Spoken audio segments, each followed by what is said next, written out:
बिस्मिल्लाहिर्रहमानिर्रहीम। सही मुसलमान कैसे बने? अल्लाह तबारक ताला पर हर मुसलमान का यकीन और एतमाद है कि वो तन्हा है, वो किसी से पैदा नहीं है, उसके बाल बच्चे नहीं हैं, वही सब कुछ करता धरता है, सारे जहान का मालिक और मुख्तार है और उसकी ज़ात और सिफात में किसी भी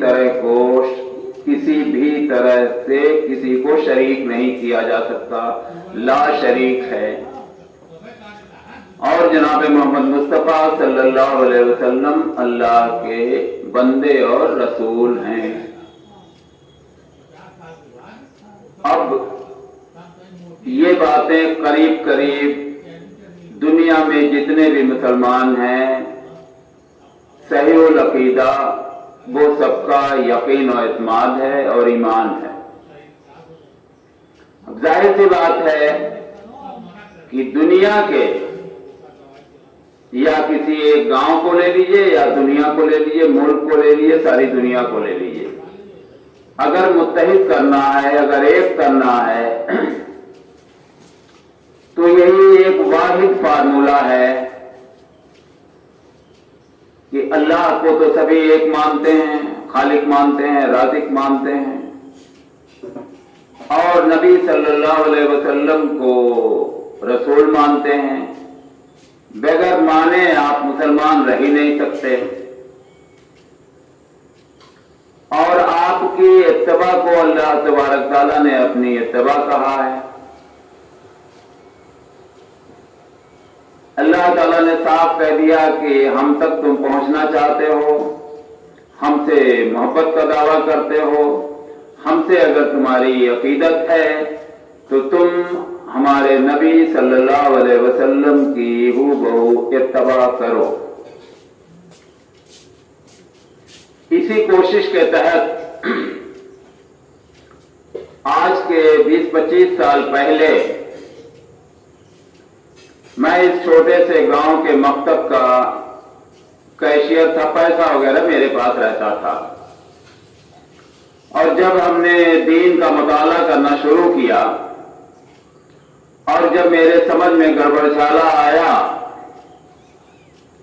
कि हम लोग तो कुरान और सुन्नत से हटकर कुछ और चीजों पर अमल किए जा रहे हैं, हमने बाकायदा एक खत हजरत लोगों को लिखा, उसमें गुजारिश की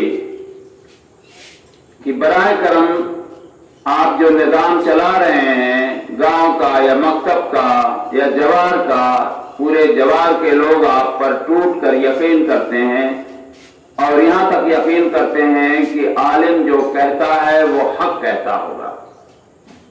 जाहिर सी बात है, करना भी चाहिए, इन लोगों का मकाम और मर्तबा भी वही है। तो मैंने उसमें बारहा लिखा कि आप सिर्फ और सिर्फ कुरान और सुन्नत की तालीम तालिब इल्म को दें, गांव वालों को दें, जवार वालों को दें, जिससे हम सही मुसलमान बन सकें।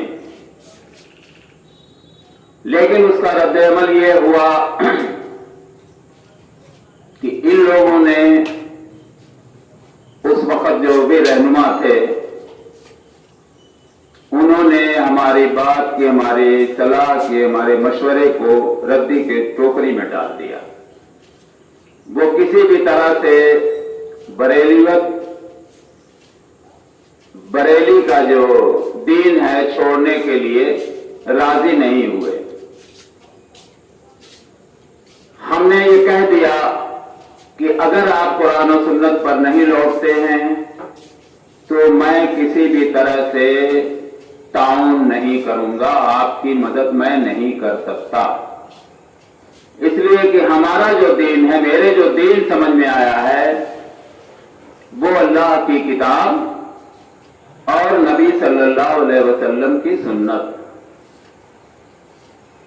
इसके अलावा अगर कोई दीन हो तो आप बताएं, हमें कायल करें دکھائیں ثبوت کے ساتھ، ہم ہر پل آپ کے ساتھ ہیں۔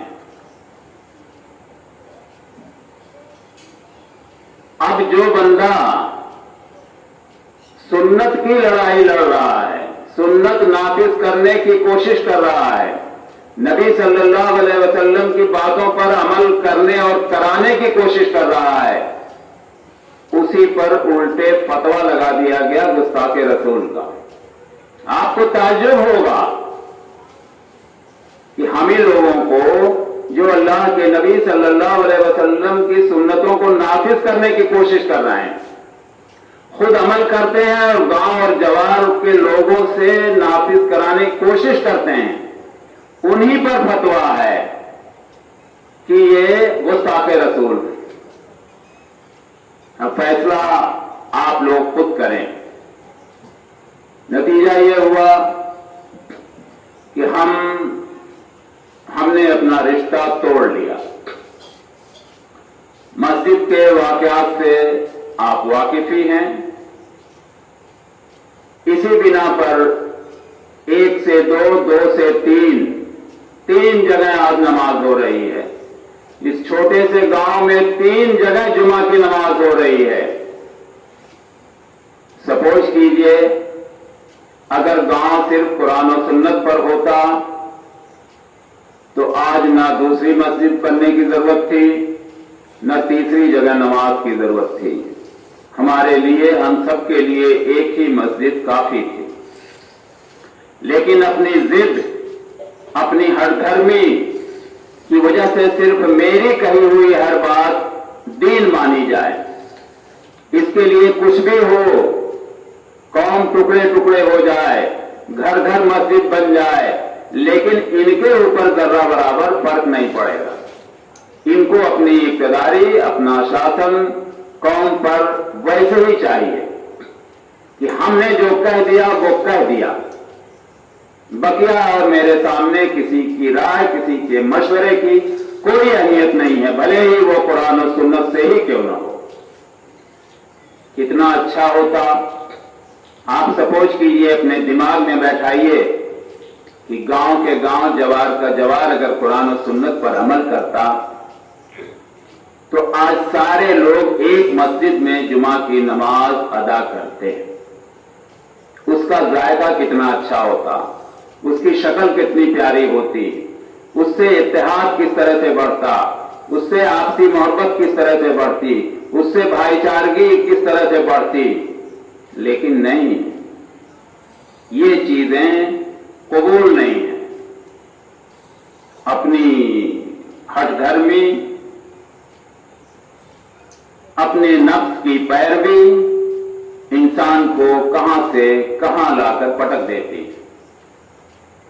اللہ تبارک تعالیٰ سے دعا ہے کہ ہر مسلمان کو اللہ کی کتاب اور نبی صلی اللہ علیہ وسلم کے فرمان مبارک پر ہو بہو عمل کرنے کی توفیق عطا فرمائے۔ السلام علیکم ورحمۃ اللہ وبرکاتہ۔